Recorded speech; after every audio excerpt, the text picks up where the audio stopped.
PingSunday has the special permission of Coach Chen Kangning. Please don't upload the video without the permission of Coach Chen and PingSunday. The forehand is not just about the index finger. So what is the role of the index finger? Why is that?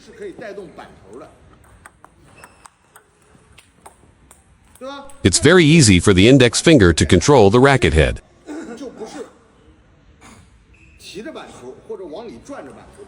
It's more about pushing the racket head. Why? Because you are making contact. It is pushed with power. It is executed with power like this. Do you get it? If you are pulling the ball, come on, come on, come on.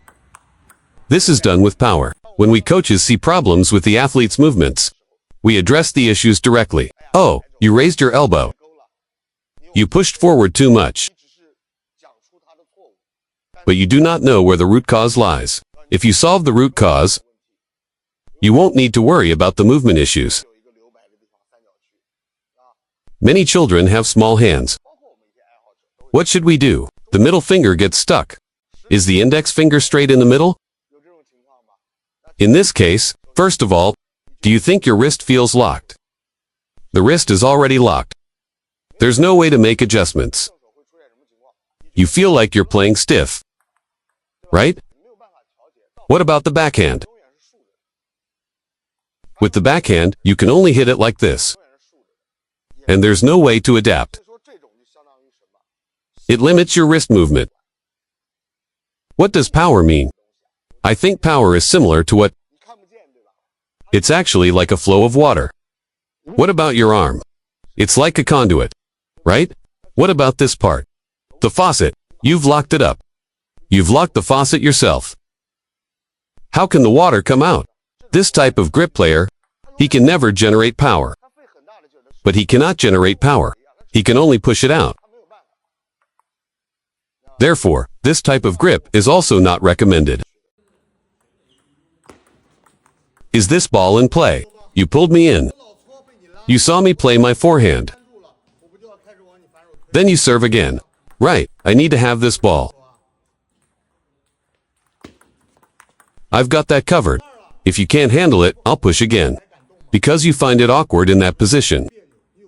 Right now, I'm aiming for your forehand. The open space is the largest.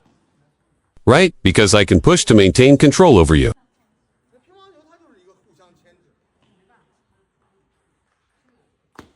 I've restricted your options. Again, isn't that true? So why is it that others manage the short game well? Isn't that also a way to control your opponent? I have brought you to this point. Right. So, playing table tennis requires strategy. You need to know how to control your opponent. Second, you need to know how to counter it. Is that correct? Concentrate. No need for large movements. Small movements are perfectly fine. Stay focused. Are the movements too big? It's not a big deal. Is that sufficient?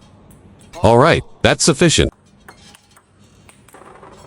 Are you focused? Once you're focused, isn't that right?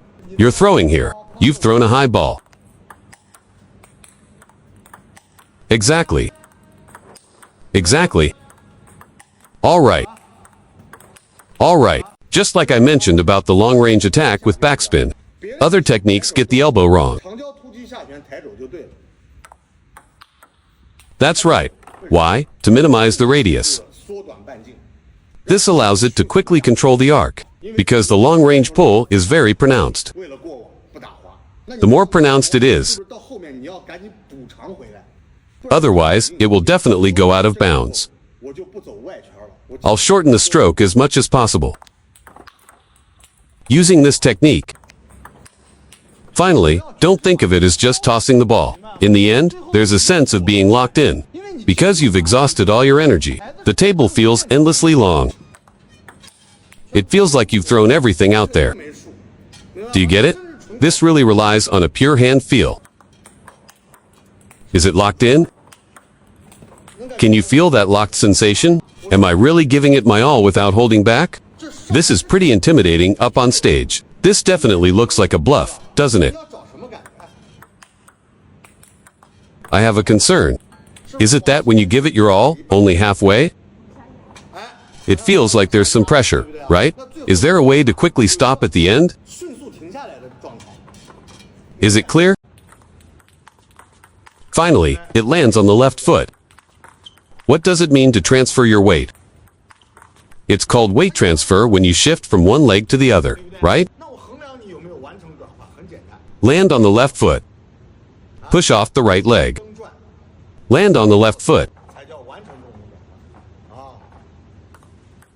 And why do you land on the left foot? To step forward smoothly, so practicing the footwork alone is useless. For example, if you disregard the weight transfer from the previous shot, it's all meaningless.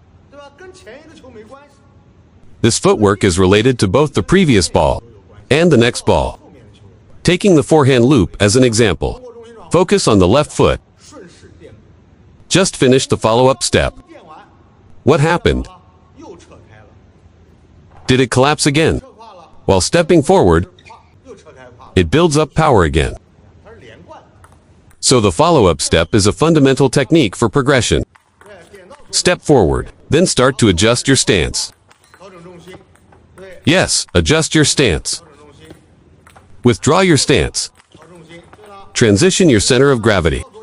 Adjust your center of gravity. Very good. This way your backspin and topspin. Will the second stroke still be empty when hitting topspin? It's because your hand and hips have become closely connected. Originally, they were working independently. Gathering power here. Everyone has their own approach. Can you unify that power? That's impossible.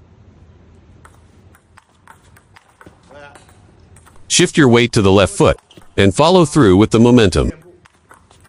With a push, it begins to break down again. Adjust your center of gravity. Then it goes back to the beginning again. Read more about table tennis on my blog, PingSunday.com. Get free ebook and coaching advices. See you in the next video.